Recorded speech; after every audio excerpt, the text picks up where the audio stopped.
নীলগিরির উদ্দেশ্যে রওনা দিয়েছি এবং নীলগিরিতে যাওয়ার পথে যতগুলো ভিউ পয়েন্ট আছে আমরা এই ভিউ পয়েন্টগুলোতেও নেমে নেমে দেখছিলাম কি আছে এখানে। আমরা যে ভিউ পয়েন্টে এখন নেমেছি এখান থেকে মেঘ অনেক নিচে। আমাদের টিম মেম্বাররা সবাই এখানে ছবি উঠাচ্ছে। আমরা এখানে সবাই ছবি উঠানো শেষ করার পরে আমরা আবার নীলগিরির উদ্দেশ্যে রওনা দিয়ে দেবো।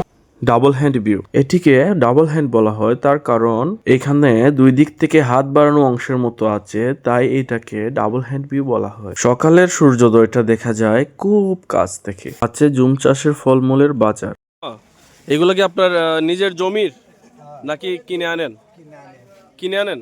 আচ্ছা আচ্ছা। একটা পেঁপে নিয়েছিলাম আমরা 5 জন মিলে, একটা পেঁপে নিয়েছি 100 টাকা করে। একটা পেঁপেতে আমরা 5 জনের বেশ ভালোই হয়ে গেছে। কত টাকা পিস এগুলা মামা? 20 টাকা পিস। আর জাম্বুরা গুলো কত টাকা পিস? 50। আর পেঁপে গুলা 100 টাকা।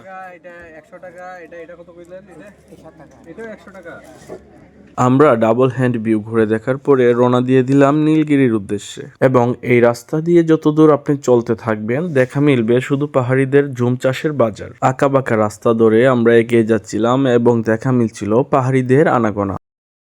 আমরা চলতে চলতে চলে আসলাম নীলগিরিতে। টিকিট কাটার পরে প্রবেশ করেছি ভিতরের অংশে। আরও একটু হেঁটে উপরে চলে আসতে হবে, তারপরে পাওয়া যাবে মেইন ভিউ। এইসব ভিউ পয়েন্ট থেকে সামনাসামনি দেখার যে অনুভূতিটা সেটা কাউকে বলে বোঝানো যাবে না। এই অনুভূতিটা নিতে গেলে আসতে হবে পার্বত্য এলাকাতে এবং আসতে হবে নীলগিরি। ঘুরে ঘুরে দেখতে হবে পাহাড়ের চমৎকার প্রদর্শনীয় স্থানগুলি। যদি আকাশ পরিষ্কার থাকে নীলগিরি থেকে পূর্ব দিকে থাকালেই দেখা যাবে কেওক্রাডঙ্গের পাহাড় এবং বগালেকের পাহাড়। বাংলাদেশের সর্বোচ্চ পর্বতমালার 2য় স্থান দখল করে রেখেছে এই কেওক্রাডঙ্গের পাহাড়। পিছনে পাহাড়গুলো দেখা যাচ্ছে, এগুলো অনেক উঁচু উঁচু পাহাড় কিন্তু আমাদের থেকে অনেক নিচে।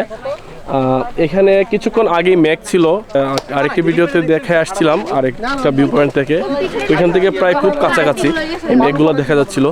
নীলগিরি পর্বতমালায় আছে রিসোর্ট এবং কটেজ, এগুলোর পরিমাণ খুবই সীমিত, তাই কেউ যদি আসতে চান তাহলে আগে থেকেই রিজার্ভেশন দিয়ে আসতে হবে। নীলগিরি হেলিপ্যাডের উপরে এখানে যে ভিউটা, যে মেঘগুলো ছিল একটু আগে, মেঘগুলো এখন নাই, মেঘগুলো উড়ে গিয়েছে। পাশে সাঙ্গু নদী বয়ে গেছে। এই নদীর আশেপাশে অনেকগুলা পাহাড়িদের বসত বাড়ি আছে আমরা দেখছিলাম। সাঙ্গু নদী যেটি বাংলাদেশের বান্দরবনের দুর্গম এলাকা দিয়ে বয়ে চলেছে। এই নদীটি এসেছে মায়ানমারের উত্তর আরাকান পাহাড় থেকে। প্রায় 2200 ফুট উপরে এখানে অনেকগুলো বড় বড় পানির ট্যাঙ্কি দেখা যাচ্ছে। আমি ওনাদেরকে জিজ্ঞেস করেছিলাম যে এখানে পানি সংগ্রহের সিস্টেমটা কিভাবে। ওনারা আমাকে যে ইনফরমেশনটা দিয়েছে এটা হচ্ছে 3500 ফিট নিচে থেকে পানি উপরে উঠানো হয় 3টে হাউজের মাধ্যমে।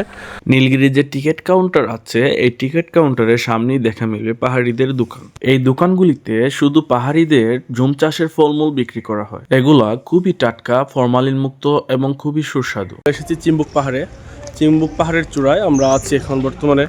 চিম্বুক পাহাড়ের চূড়া থেকে পাহাড়ি ভিউগুলো আপনাদেরকে দেখাচ্ছিলাম। এখানে অল্প কিছুক্ষণ ঘোরাঘুরির পরে আমরা রওনা দিয়ে দিলাম মেঘলা পর্যটন কেন্দ্রের উদ্দেশ্যে। আমাদেরকে সন্ধ্যা 6টার বাসে চলে যেতে হবে খাগড়াছড়িতে, তাই আমরা একটু তাড়াহুড়ো করছিলাম।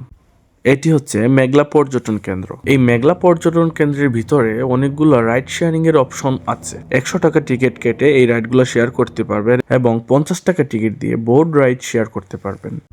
মেঘলা পর্যটন স্পট বান্দরবন শহর থেকে মাত্র 4 কিলোমিটার দূরত্বে অবস্থিত। পাহাড়ে ঘেরা এক কৃত্রিম লেক দিয়ে গড়ে উঠেছে এটি। কেবল কার, প্যাডেল বোর্ড, আছে চিড়িয়াখানা, এই লেকে আছে দৃষ্টিনন্দন ঝুলন্ত ব্রিজ। আজকের ভ্রমণ ভিডিও শেষ করলাম। সবাই ভালো থাকবেন। আল্লাহ হাফেজ। আসসালামু আলাইকুম।